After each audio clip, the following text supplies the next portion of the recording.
السلام علیکم۔ بسم اللہ الرحمن الرحیم۔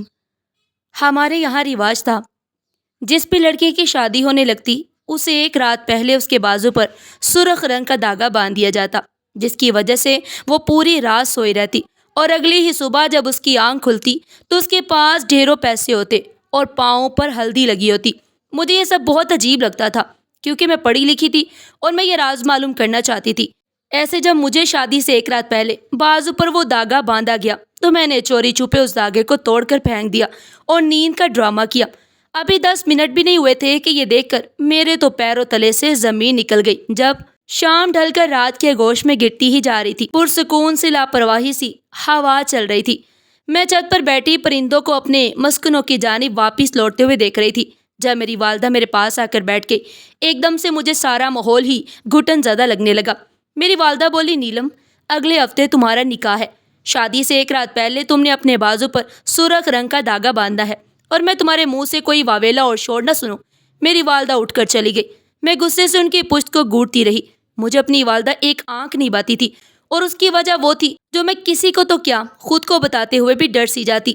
ہمارے خاندان کا رواج تھا کہ جس لڑکی کی بھی شادی ہوتی وہ شادی سے ایک رات پہلے اپنے بازو پر دھاگا باندھ لیتی تھی، پھر صبح اس کے پاس ڈھیروں پیسے پڑے ہوتے۔ لیکن مجھے یہ رواج ہرگز پسند نہیں تھا۔ میں اس رسم کو تو جاہلیت کے زمرے میں لاتی تھی، لیکن میں اس رسم کے پیچھے چھپی حقیقت کو بھی معلوم کرنا چاہتی تھی۔ اس لیے میں دل ہی دل میں ایک منصوبہ بنا کر بیٹھی تھی۔ شاید امی کو یہ الہام ہو گیا تھا، تبھی تو وہ مجھے سختی سے کہہ کر گئی تھی۔ میں نہیں جانتی تھی کہ میری شادی کس کے ساتھ ہو رہی ہے، کس خاندان میں ہو رہی ہے، میں کون سے علاقے میں رخصت ہو کر جاؤں گی یا پھر کس ملک میں جا بسوں گی۔ میں نے امی سے دبے دبے لفظوں میں پوچھا تھا، مگر وہ غصہ ہو گئی اور بولی، کیا تمہارے لیے یہ معلوم کرنا کافی نہیں ہے کہ تم کس دن دلہن بنو گی؟ میں نے ضد کی تو امی مجھے میری تعلیم کے طعنے دینے لگی۔ وہ سونیا آپی کو بھی کوسنے لگی۔ وہ بولی کہ زیادہ پڑھ لکھ کر تمہارا دماغ خراب ہو گیا، اور تمہاری بہن جو گھر میں باغنے کی رسم ڈال گئی ہے نا، تو اس کی پیروی مت کرنا۔ تم دونوں بیٹیوں نے ہمارا ناک کٹوا دیا، کسی سے نظر ملانے کے قابل نہیں چھوڑا ہمیں۔ امی سے مجھے ایسے باتوں کی توقع نہیں تھی، اسی میں نے اپنا دل خراب نہیں کیا۔ میں ابو کے پاس بڑی امید لے کر گئی تھی۔ میں نے ابو سے کہا کہ میری جس لڑکے کے ساتھ شادی ہو رہی ہے میں اس کی تصویر دیکھنا چاہتی ہوں۔ ابو سے اس قسم کے جواب کی مجھے امید نہیں تھی۔ وہ بولے، یہ بے شرمی کی باتیں تمہیں اپنے باپ کے سامنے کرتے ہوئے ذرا برابر بھی شرم نہیں آئی؟ کیا تم بھی سونیا جیسے ارادے رکھ کر بیٹھی ہو؟ خاموشی سے تم شادی کی رات سرخ دھاگا اپنے بازو پر باندھ لینا، یہی رواج ہے۔ میں خاموش ہو گئی کیونکہ یہ روایت ہم بہنوں کا راس نہیں آئی تھی۔ آج بھی سوچ کر میرا دل دہل جاتا کہ جس رات میری بہن سونیا کی شادی تھی وہ بہت خوش تھی۔ اس نے ہاتھ پر دھاگا باندھا ہوا تھا، لیکن نہ جانے آدھی رات کو کیا ہوا تھا، اس کی چیخوں کی آواز سے پورا گھر گونج گیا تھا۔ ہم سب اٹھ کر بیٹھ گئے، لیکن جب ہم بھاگ کر اس کے کمرے میں گئے تو اس کا کمرہ خالی تھا، جبکہ چارپائی پر سونے کے زیورات اور پیسے پڑے ہوئے تھے۔ تب میری عمر 11 سال تھی۔ میں نے آنکھوں میں ڈر بھر کر امی سے پوچھا کہ امی، سونیا آپی کدھر گئی ہیں؟ میری امی بولی کہ وہ گھر چھوڑ کر بھاگ گئی ہے، لیکن نہ جانے کیوں امی کی بات میں مجھے یقین نہیں آیا۔ میں ڈر گئی تھی۔ جب مہمان اپنے اپنے گھر کو واپس چلے گئے تو میں نے ایک دفعہ پھر امی سے پوچھا تھا کہ امی، سونیا آپی کدھر ہے؟ امی نے پھر کہا کہ وہ بھاگ گئی ہے، ہمارے منہ پر کالک مل گئی ہے۔ زمانے والے کہتے ہیں کہ میں نے اس کی اچھی تربیت نہیں کی، اس نے میری ناک کٹوا دی اور گھر سے بھاگ گئی۔ لیکن مجھے اپنی بہن کا پتہ تھا، اس کی نہ تو کسی کے ساتھ دوستی تھی اور نہ ہی وہ کسی کے ساتھ پیار کرتی تھی، تو پھر وہ کس کے ساتھ بھاگ سکتی تھی؟ میں نے اماں سے کہا کہ اگر سونیا آپی نے بھاگنا ہی تھا تو شور کیوں مچایا؟ ہو سکتا ہے انہیں اغوا کر لیا گیا ہو۔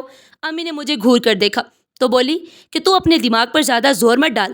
مجھے سونیا آپی کی بہت یاد آتی تھی، میں چھپ چھپ کر ان کے لیے روتی تھی، مگر وہ تو ایسی بے وفا تھی کہ انہوں نے ہمیں پلٹ کر ملنا بھی گوارا نہیں کیا تھا۔ میرے دل سے میری بہن کا غم نہیں جاتا۔ میں نے سوچ رکھا تھا کہ میں اپنی بہن کو ڈھونڈ کر ہی رہوں گی، کہاں سے ڈھونڈوں گی اور کیسے ڈھونڈوں گی، اس بات کی مجھے کچھ خبر نہیں تھی۔ میں نے اپنے کمرے میں جا کر ذیشان کے نام ایک خط لکھا۔ وہ 3 مہینے پہلے ہی ہمارے محلے میں شفٹ ہوا تھا۔ وہ ایک پولیس آفیسر تھا۔ جب مجھے پتا چلا کہ وہ پولیس آفیسر ہے تو میں ایک دن امی سے چھپ کر اس کے گھر گئی تھی۔ میں نے اسے مدد مانگی تھی کہ وہ مجھے میری گمشدہ بہن سے ملوا دے۔ اس نے حامی بھی بڑھ لی تھی۔ ذیشان ایک نہایت ہی نرم دل اور خوش گفتار انسان تھا۔ مجھے اس سے محبت ہو گئی۔ اس نے اپنی بھی محبت کا اظہار کر دیا تو میں نے بھی متوجہ جواب دے دیا۔ وہ 3 مہینوں سے سونیا آپی کی تلاش میں مارا مارا پھر رہا تھا، مگر ان کا کوئی سراغ ہی نہیں مل رہا تھا۔ میں ذیشان کو خط لکھ کر بے فکر ہو گئی۔ مجھے امید تھی کہ باقی کا معاملہ وہ سنبھال لے گا، مگر اس کے جوابی خط نے میرے حوصلے پست کر دیے تھے۔ اس نے لکھا تھا کہ تم اپنے والدین کا کہا مانو، ان کے فیصلے کے آگے سر جھکا دو۔ میں اس خط کو بڑی بے یقینی سے دیکھتی جاتی اور روتی جاتی۔ اب میرے پاس کوئی حل ہی نہیں بچا تھا، اس لیے میں نے شادی کی تیاریاں شروع کر دی۔ میں نے اپنے لیے کچھ جوڑے بنوائے۔ میں بازار سے خریداری کرنے گئی تو ایک فقیرنی نے آ کر میرا پلو پکڑ لیا۔ اس نے میرے آگے ہاتھ پھیلا دیے۔ میں نے اس کو اپنا صدقہ دیا تو اس نے اپنے ہاتھ ایک دم سے پیچھے کر لیے۔ پھر وہ بولی، شادی کی رات اپنے بازو پر سرخ داغا ہرگز مت باندھنا، نہیں تو تباہ و برباد ہو جاؤ گی، کشور کی طرح۔ اتنا کہہ کر وہ فقیرنی کہیں غائب ہو گئی۔ میں شدید گھبرا گئی تھی، اس لیے سب کچھ چھوڑ چھاڑ کر واپس گھر آ گئی۔ سارا دن میں اس فقیرنی کی باتوں کو اپنے ذہن سے جھٹکتی رہی تھی، مگر جب رات ہوئی اور میں سونے کے لیے لیٹ گئی تو مجھے وہ فقیرنی پیٹ سے یاد آ گئی۔ میرا پورا وجود ایک دم سے کانپ گیا تھا۔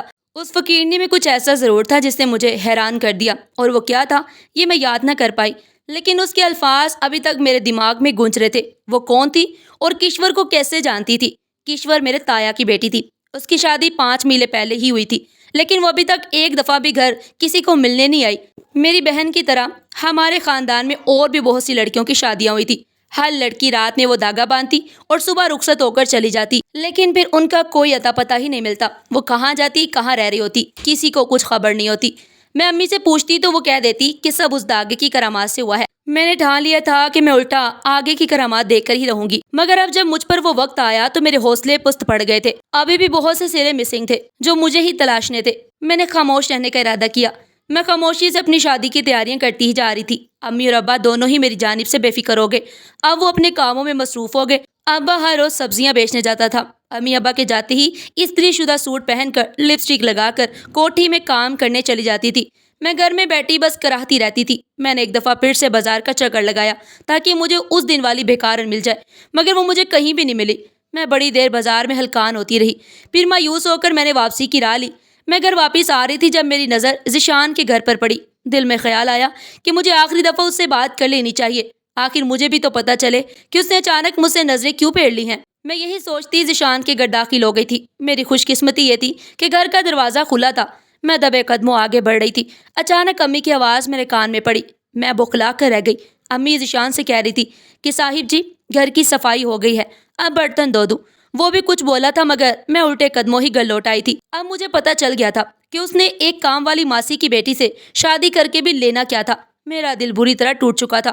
ادھر میری شادی کی تقریبات شروع ہو چکی تھی، مائیوں کے بعد مہندی اور پھر میری رخصتی تھی۔ میں ڈر سے کانپ رہی تھی۔ پھر مہندی کی رات امی نے مجھے سرخ داغا لا کر دے دیا۔ وہ داغا انہوں نے میرے بازو پر باندھ دیا تھا۔ امی کے جاتے ہی میں نے امی کا سرخ داغا کینچی سے کاٹ کر چھپا دیا اور اپنے پاس پہلے سے موجود داغے کو بازو پر باندھ کر لیٹ گئی۔ میں سوتی رہنے کا ڈرامہ کر رہی تھی۔ تھوڑی دیر ہی گزری ہوگی کہ مجھے کھٹ پٹ کی آوازیں آنے لگی۔ کوئی دبے دبے قدموں سے میرے کمرے کی جانب بڑھا تھا۔ میں شدید گھبرا گئی۔ وہ آواز میرے قریب سے قریب تر ہوتی چلی جا رہی تھی۔ پھر اچانک کسی نے میرے منہ پر ہاتھ رکھ دیا۔ سامنے کھڑے شخص کو دیکھ کر میری آنکھیں پھٹی کی پھٹی رہ گئی۔ میرے سامنے ذیشان کھڑا تھا۔ ذیشان نے مجھے خاموش رہنے کا اشارہ کیا، پھر وہ میرے کان میں بولا کہ چپ چاپ میرے ساتھ چلو۔ میرے سمجھ میں نہیں آ رہا تھا کہ میں کیا کروں۔ میں نے اپنے دل کو سننے کی ٹھانی۔ میں اٹھ کر ذیشان کے پیچھے چلی۔ وہ مجھے ہمارے گھر کے پیچھے لے گیا، کیونکہ مجھے پتا تھا کہ وہی میری نجات کا راستہ ہے، وہی مجھے میرے گھر کی باقی لڑکیوں کی طرح غائب ہونے سے بچا سکتا تھا۔ میں نے حامی بھری تو اس نے مجھے دیوار پھلانگنے کا کہا۔ میں اس کے ساتھ دیوار پھلانگ کر اپنے گھر کی 4 دیواری عبور کر چکی تھی۔ ذیشان نے میرا ساتھ کسی مہربان دوست کی طرح دیا۔ مجھے کھانا کھلا کر اس نے مجھے ایک کمرہ دکھا دیا۔ میں اس کمرے میں آرام کرنے کی نیت سے لیٹ گئی۔ میں جیسے ہی لیٹی گہری نیند میں چلی گئی۔ صبح اٹھی تو میں نے ذیشان کو پولیس کے یونیفارم میں دیکھا۔ وہ بولا میں ڈیوٹی پر جا رہا ہوں، تم پیچھے سے دروازہ بند کر لینا۔ میں نے ذیشان کے جاتے ہی دروازے کو کنڈی لگا دی۔ دن کے 11 بج چکے تھے جب میں نے شہنائیوں کی آواز سنی۔ میں بڑی حیران ہوئی تھی کہ آج کس کی شادی ہے۔ 2 گھنٹے بعد وہ بارات بڑی دھوم دھام سے لوٹی۔ خیر میں نے سر جھٹک دیا۔ میں کچن میں جا کر اپنے لیے چائے بنا رہی تھی۔ اچانک کسی نے پیچھے سے آ کر میرے منہ پر کچھ رکھ دیا تھا۔ اگلے ہی لمحے میں تاریکی میں غوطہ زن تھی۔ پھر جب میری آنکھ کھلی تو میں نے خود کو ایک پسماندہ سا گھر میں پایا۔ میں نے آنکھیں کھول کھول کر ادھر ادھر دیکھنے کی کوشش کی۔ عجیب سا کمرہ تھا، کچی زمین، پکی چھت، باہر سے بچوں کی رونے کی آواز۔ میں گھومتے سر کے ساتھ اٹھ بیٹھی تھی۔ میں نے سوچا کہ میں ذرا باہر جا کر تو دیکھوں کہ آخر میں کہاں ہوں۔ میں اٹھ کر باہر گئی تو 4 میلے کچیلے سے مجھے آ کر چمٹ گئے۔ وہ خوشی کے نعرے بلند کرنے لگے تھے۔ امی اٹھ گئی دادو۔ میں تو یہ سب سن کر حیران رہ گئی۔ تبھی گھر کی ایک جانب سے کرخت سی بڑھیا نکل کر میرے سامنے آئی۔ وہ بولی، ہمارے گھر اس قدر دیر تک سونے کا رواج نہیں ہے، تم اپنا چال چلن سیدھا کرو۔ میں نے کہا کہ آخر آپ لوگ ہیں کون اور میں ادھر کیا کر رہی ہوں؟ اس عورت نے کسی کو آواز دے کر پکارنا شروع کر دیا، ناصر آجا تیری دلہن اٹھ گئی ہے۔ دلہن؟ ناصر کی؟ میری شادی تو ذیشان سے ہونا تھی۔ میں الجھتے ہوئے ذہن سے بس یہی سوچ رہی تھی جب کوئی 50-55 سال کا آدمی چھت سے اتر کر نیچے آ گیا۔ اس کی بڑی سی سفید داڑھی تھی، آنکھوں میں سرما ڈالا ہوا تھا۔ وہ موٹا سا مرد مجھے دیکھ کر بڑا خوش ہوا۔ پھر وہ اپنی امی سے مخاطب ہوا کہ وہ نکاح کے لیے مولوی صاحب کا انتظام کر لے۔ اب میری بس ہو گئی تھی۔ میں چیخ پڑی، کون ہو تم لوگ اور مجھے یہاں کیوں لایا گیا ہے؟ میں جانتی ہوں تم لوگوں نے مجھے ذیشان کے گھر سے اغوا کیا ہے، وہ تم لوگوں کو چھوڑے گا نہیں۔ وہ مرد ہنس کر بولا، تم نے بالکل ٹھیک اندازہ لگایا ہے، ہم نے تمہیں اغوا کر لیا ہے، لیکن تم بے فکر ہو جاؤ، ذیشان تمہیں کبھی بھی ڈھونڈ نہیں پائے گا، کیونکہ ہم تمہارے شہر سے بہت دور علاقے میں رہتے ہیں۔ اب تمہاری بہتری اسی میں ہے کہ تم چپ چاپ مجھ سے نکاح کر لو، نہیں تو میں تمہیں بھوکے کتوں کے سامنے ڈال دوں گا۔ میں ڈر گئی۔ میں سمجھ گئی تھی کہ یہاں سے بچ کر نکلنا اب میرے بس میں نہیں ہے، اس لیے میں نے چپ چاپ ناصر کا کہا مان لیا۔ شام میں میرا نکاح ہوا اور میں ناصر کے 4 بچوں کی ماں بن گئی۔ میری انچاہی ساس نے گھر کے کام کاج سے ہاتھ کھینچ لیا کہ اب اغوا کر کے لائی گئی دلہن ہی سارا گھر بار سنبھالے گی۔ میں نے لب سی لیے، خود کو اس ماحول میں ڈالنے کی کوشش کرنے لگی تھی۔ آگ جلاتی تو آنکھوں میں اس قدر دھواں بڑھ جاتا کہ کئی لمحے تو کچھ نظر ہی نہیں آتا تھا۔ میں اسی بہانے بیٹھ کر روتی رہتی۔ مجھے ناصر کے 4 بچوں پر بہت ترس آتا تھا۔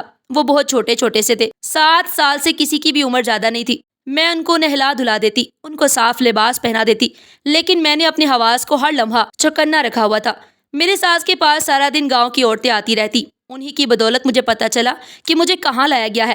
اسلام آباد میرا بھائی گھر تھا، مجھے تو کوئی ڈھونڈ بھی نہیں پاتا، اس لیے میں نے اپنے فرار ہونے کے لیے خود کوشش کرنی تھی۔ اسی علاقے میں بیوی بن کر عمر بتا دینا میرے لیے ناقابل عمل تھا، اس طرح میں گھٹ گھٹ کر مر جاتی۔ ایک دن میں گھر کے کام کاج کر رہی تھی جب مجھے ایک منصوبہ سوجا۔ میں فوراً چکرا کر گر گئی تھی۔ ناصر بھاگ کر میرے پاس آئے اور مجھے قریبی ہسپتال میں لے گیا۔ میں نے سارا راستہ تھوڑی تھوڑی آنکھیں کھولی رکھی تھی، میں راستے کو سمجھنے کی جی توڑ کوشش کر رہی تھی، لیکن مجھے سمجھ نہیں آ رہا تھا، اس لیے میں نے بے ہوش ہونے کا ڈرامہ 3-4 دفعہ کیا۔ پھر میں نے کہا کہ آپ اس گھر کی ذمہ داری اب مجھ پر ڈال دے، لیکن وہ بھی جہاں دیدہ خاتون تھی، مجھ پر اتنی جلدی بھروسہ کیسے کر سکتی تھی؟ پھر میں نے ان کے پوتے پوتیوں کو اپنا لیا، ساس کی خوب خدمت کرتی، ناصر کی بھی جی حضوری کرتی۔ گھر کو میں نے مکمل طور پر سنبھال لیا تھا۔ تب کہیں جا کر انہیں مجھ پر یقین ہوا۔ میرے ساس نے مجھے سبزی لانے کی اجازت دے دی تھی۔ میں ہر روز راستے میں ٹھہر کر کسی نہ کسی عورت سے پوچھتی رہتی کہ یہ سیبیکا بس اسٹیشن کدھر ہے، یہاں سے بس اسٹیشن پر کیسے جاتا ہے۔ سب معلومات اکٹھی کرتے کرتے بھی مجھے 6 سے 7 مہینے لگ گئے۔ آخر میری آزادی کا دن بھی آ ہی گیا۔ میں نے روز کی طرح گھر کے کام نپٹائے اور ساس کو کھانا بنا کر دے دیا۔ ساس کے کھانے میں میں نے نیند کی دوا شامل کر رکھی تھی، اس لیے کھانا کھاتے ہی وہ سو گئی۔ بچے اسکول گئے اور ناصر اپنے کام پر۔ میں نے گھر سے کچھ پیسے اٹھائے اور فراری کی راہ لی۔ مجھے ساری معلومات حاصل ہو چکی تھی، اس لیے مجھے خود پر بڑا اعتماد تھا، مگر یہ کم وقت ڈر میرا پیچھا ہی نہیں چھوڑا تھا۔ ڈرتے ڈرتے میں بس میں بیٹھی اور صورتیں پڑھتے پڑھتے ہی سارا راستہ کٹا تھا۔ جب میں اسلام آباد کے بس اڈے پر اتری تو میری آنکھوں میں خوشی کے آنسو آ گئے۔ اب میں کہاں جاتی؟ یہ فیصلہ بہت ہی مشکل تھا، مگر میں اپنی ایک سہیلی کے گھر کی جانب روانہ ہو گئی۔ وہ مجھے دیکھ کر حیران رہ گئی تھی۔ وہ بولی، تم کہاں سے آ گئی ہو؟ تمہاری شادی تو سبھی میں ہوئی تھی۔ میں نے اسے کہا کہ تمہیں کیسے پتا ہے؟ تو وہ بولی کہ میں خود تمہاری بارات والے دن تمہارے گھر گئی تھی، تمہاری بارات بڑی دھوم دھام سے واپس گئی تھی۔ اب میں حیران رہ گئی کہ میں نے سارا ماجرا اپنی سہیلی کو سنا ڈالا۔ میں نے اسے بتایا کہ میں تو گھر سے بھاگ گئی تھی۔ میں نے اسے کہا کہ میں تو ذیشان کے گھر تھی، نہ جانے مجھے کون اغوا کر کے اس علاقے میں لے گیا تھا۔ پھر میری سہیلی بولی کہ ہم اس راز سے پردہ اٹھا کر ہی رہیں گے، اس لیے اس نے مجھے اپنے گھر میں ہی چھپا کر رکھا تھا۔ وہ بہانے سے میری امی کے گھر جا کر میرے بارے میں معلومات حاصل کرتی رہی۔ امی نے اسے کوئی خاطر خواہ جواب نہیں دیا۔ شاید امی کا میرے سسرال والوں کے ساتھ کوئی رابطہ ہی نہیں تھا۔ میں نے اپنی سہیلی کے ساتھ مشورہ کر کے ذیشان کے ساتھ ملنے کا ارادہ بنایا تھا، کیونکہ میں نہیں چاہتی تھی کہ کوئی مجھے راستے میں دیکھ لے، اس لیے میں سب سے چھپتی چھپاتی ذیشان کے گھر پہنچ گئی۔ ذیشان کے گھر کا دروازہ ہمیشہ ہی کھلا ملتا۔ میں بے دھڑک اس کے گھر میں داخل ہو گئی اور ذیشان کے بولنے کی آوازیں آ رہی تھی۔ وہ تیز تیز بول رہا تھا، شاید کسی کے ساتھ فون پر جھگڑا کر رہا تھا۔ وہ بولا، اگر لڑکی گھر سے بھاگ گئی ہے تو اس میں اس کا کوئی قصور نہیں ہے، نہ ہی وہ رقم واپس کرے گا۔ میں ایک دم سے چونک گئی۔ میں الٹے قدموں ہی گھر واپس چلی گئی۔ میں نے اپنی سہیلی کو سارا ماجرا سنایا تو وہ بھی کافی پریشان ہو گئی تھی۔ اب ہمیں کچھ سمجھ نہیں آ رہا تھا کہ کیا کیا جائے اور کس سے آخر مدد مانگی جائے، اس لیے میں نے اپنی سہیلی کے مشورے پر عمل کرنے کی ٹھانی تھی۔ ہم دونوں سیدھا تھانے گئی تھی اور ذیشان کے خلاف تھانے میں رپورٹ درج کروا دی۔ پولیس نے اسے چند دن میں ہی گرفتار کر لیا۔ میں اسے ملنے گئی تو وہ حیران رہ گیا۔ وہ بولا، تمہیں ہماری پلاننگ کیسے پتہ چل گئی؟ تمہیں کیسے پتہ چلا کہ تمہارے اغوا میں میرا ہاتھ بھی ہے؟ مجھے ذیشان کی بات سن کر کنٹ لگا۔ لیکن میں مسکرا کر بولی، ہر مجرم اپنے پیچھے کوئی نہ کوئی نشانی ضرور چھوڑتا ہے، تم نے بھی ڈھیروں نشانیاں چھوڑ دی، مجھے یہ بتاؤ کہ آخر تم نے یہ سب کیوں کیا؟ ذیشان بولا، میں کوئی پولیس والا نہیں تھا، میں تمہارے والدین کے گروہ کا ہی ایک فرد ہوں۔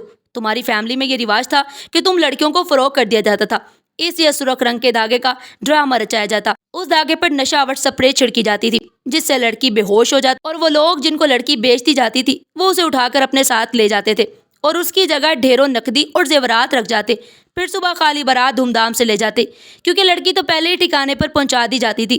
تمہاری بڑی بہن سونیا، اس نے بھی اس رات چالاکی کی تھی، اس نے وہ دھاگا ہاتھ سے اتار دیا، اس لیے وہ ہوش میں ہی تھی۔ جب اس کے خریدار آئے تو وہ ڈر گئے، اس لیے چیخنے چلانے لگی، وہ بوکھلا گئے اور اسے اٹھا کر لے گئے تھے۔ ہر لڑکی جو بیچی جاتی تھی وہ شادی کے لیے بیچی جاتی تھی، لیکن تمہاری بہن بہت ضدی تھی، وہ کسی طور پر بھی خود سے دگنے مرد کی دلہن ہی بننا چاہتی تھی، اس لیے انہوں نے اس کو بھیکارن بنا دیا۔ اس دن تم نے بازار میں جو فقیرنی دیکھی تھی وہ تمہاری سونیا آپی ہی تھی۔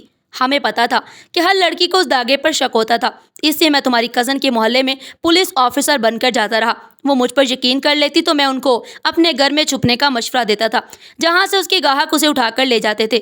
تمہاری ہر کزن اپنے شوہر کے ساتھ آباد ہے، لیکن تم دونوں بہنیں ہو ہی بد دماغ۔ اب مجھے سارے کھیل کی سمجھ آ گئی تھی۔ میں نے اپنے والدین سمیت ہر فرد کو پولیس کے حوالے کر دیا تھا۔ مجھے اپنی امی سے اس لیے نفرت تھی کیونکہ وہ ابا کے جانے کے بعد عجیب عجیب لوگوں سے ملتی تھی۔ مجھے اب سمجھ آیا تھا کہ وہ عجیب لوگ کون تھے، وہ تو ہمارے خریدار تھے۔ خیر، اب میں گلی گلی کوچوں کوچوں میں سونیا آپی کو ڈھونڈتی پھر رہی ہوں تاکہ ہم بہنیں ایک خوشگوار زندگی کا آغاز کر سکے۔ اب دعا کریں کہ مجھے میری مظلوم بہن مل جائے۔ ناظرین، آج کی یہ کہانی آپ کو کیسی لگی اور کمنٹ باکس میں اپنی قیمتی رائے کا اظہار ضرور کیجیے گا، اور اس طرح کی سبق آموز کہانیاں سننے کے لیے ہمارے چینل ایڈیو پن پوائنٹ کے ساتھ جڑے رہیے، اور اگر ویڈیو اچھی لگی ہو تو زیادہ سے زیادہ شیئر کریں اور لائک کرنا مت بھولیے گا۔ اپنا اور اپنے پیاروں کا بہت سارا خیال رکھیے گا۔ شکریہ۔ اللہ حافظ۔